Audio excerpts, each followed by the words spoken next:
కొంతకాలంగా తెలంగాణ కేబినెట్ లో ఉన్న కీలక మంత్రిని లక్ష్యంగా చేసుకుని విమర్శలు చేస్తున్న ప్రధాన ప్రతిపక్షం మరోసారి ఆయన కేంద్రంగా సరికొత్త విమర్శనాస్త్రాలు సంధించింది.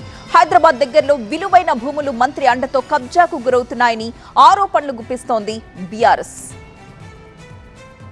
హైదరాబాద్ శివర్లలోని నాదర్గుల్ ప్రభుత్వ భూములను కబ్జా చేసేందుకు కొందరు ప్రభుత్వ పెద్దలు ప్రయత్నిస్తున్నారని ఆరోపించారు మాజీ మంత్రి హరీష్ రావు.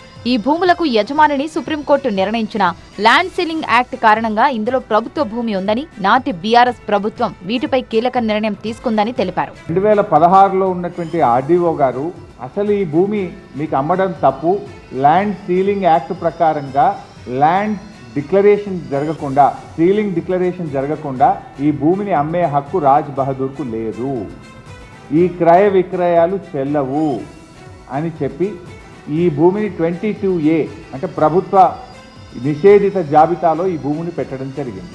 ఈ భూములను కబ్జా చేసే కంపెనీల డైరెక్టర్ల జాబితాలో మంత్రి పొంగులేటి శ్రీనివాసరెడ్డి కుమారుడు హర్ష పేరు ఉందని ఆరోపించారు హరీష్ రావు. అందుకే ఇక్కడ భూములు సాగు చేసుకుంటున్న వారిపై బెదిరింపులకు పాల్పడి వాటిని కబ్జా చేయాలని చూస్తున్నారని విమర్శించారు.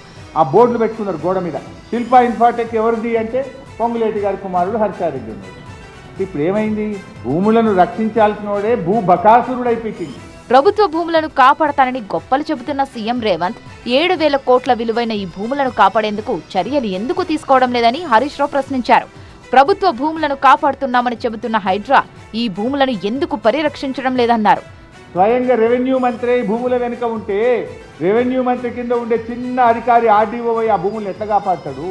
ఇది గవర్నమెంట్ భూమి అయితే హైడ్రా ఎందుకు కళ్ళు మూసుకుంటుంది?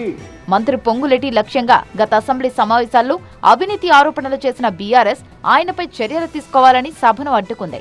లేటెస్ట్ గా మరోసారి ఆయన ఫ్యామిలీ ఇన్వాల్వ్ అయినట్టుగా చెబుతున్న మరో భూ వివాదాన్ని తెరపైకి తెచ్చిన ప్రధాన ప్రతిపక్షం ఈ అంశంలో ప్రభుత్వంపై మరింతగా ఒత్తిడి తీసుకురానుందా అనే చర్చ జరుగుతోంది. మరి ఈ అంశంలో బీఆర్ఎస్ కు కాంగ్రెస్ ప్రభుత్వం ఏ విధంగా కౌంటర్ ఇస్తుంది అన్నది ఆసక్తికరంగా మారింది.